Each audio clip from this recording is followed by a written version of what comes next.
한국 철도의 건설사에는 일본의 야욕이 숨어 있다? 네, 그렇습니다.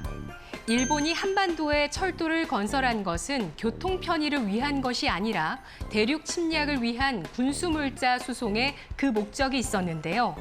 이렇듯 철도에는 일본의 침략 야욕이 숨어 있었던 것이죠. 지금부터 자세히 알아볼까요?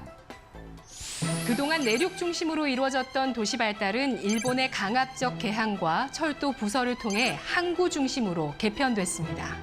행정 중심지가 진주에서 부산, 의주에서 신의주, 공주에서 대전으로 옮겨지게 됐죠. 서구에 비해 70여 년이나 늦게 부설된 조선의 철도 역사는 일제강점기가 끝나는 1945년까지 1830년대 서구 초기 철도 역사의 유형을 그대로 보여주는데요. 1910년에는 경부선, 경전선, 경의선 등이 건설되고 합병 이후에는 호남선과 경원선을 착공해 남서 동북을 관통하는 철도망을 건설하기 시작했습니다. 한반도의 주요 도시를 철도망으로 연결해 중국 만주에 이르려는 일본의 침략 야욕을 볼 수 있죠. 한국의 철도 역사의 유형을 통해서 뼈아픈 우리 역사를 되짚어 보겠습니다. 1906년부터 1917년을 살펴보면 지붕 구성이 직선적이고 처마의 깊이가 없는 일본 목조 양식이 주를 이룹니다. 군산 역사와 목포 역사가 대표적인데요. 이 시기에는 서양 고전 양식도 나타났습니다.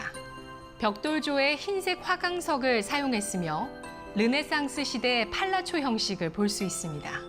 경성 역사와 부산 역사, 신의주 역사가 해당됩니다.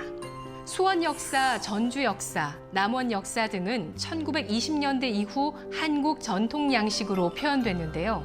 철근 콘크리트 구조의 목조 가구식 형태를 재현했고 지붕 위에는 굴뚝이 돌출된 모양입니다. 1930년대 이후엔 서양의 모더니즘적 영향을 받은 역사도 드물게 등장하는데요. 이리 역사와 사리원 역사가 대표적입니다. 한편 일본은 경제 군사적 목적으로 근본적이고 체계적인 도로 정비에 나섰습니다. 이는 합병 직후인 1911년 전문 11조로 된 도로 규칙을 제정한 것을 비롯해 도로에 관한 제도만 봐도 알 수 있습니다. 제1기 도로 건설의 목적은 만주와 중국을 염두한 군사도로의 건설이었는데요. 따라서 도로망은 자연히 남북을 관통하는 형태를 취하게 됐습니다. 당시 간선철도가 완성돼 있어 주요 도로는 철도와의 연결을 고려하여 노선을 선정해 나갔죠.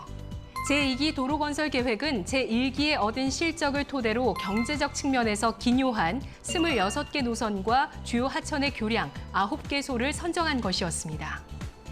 일제는 한일 병합 후에도 철도 부설 사업을 최우선의 역점 사업으로 추진했는데요. 부족한 국비 사업을 보강하기 위해 사설철도 유치에 적극 나섰습니다.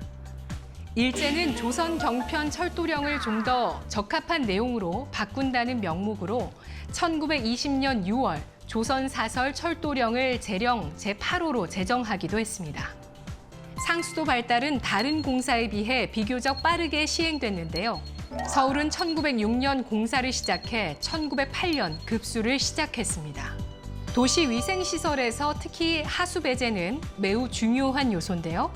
조선 총독부는 국고 보조 사업으로 주요 도시의 하수시설 공사를 시행했습니다. 이렇듯 근대 기반 시설은 식민지의 격변기를 거치면서 동서양의 다양한 문화적 흐름을 소화하며 그 기틀을 갖추어 나갔습니다.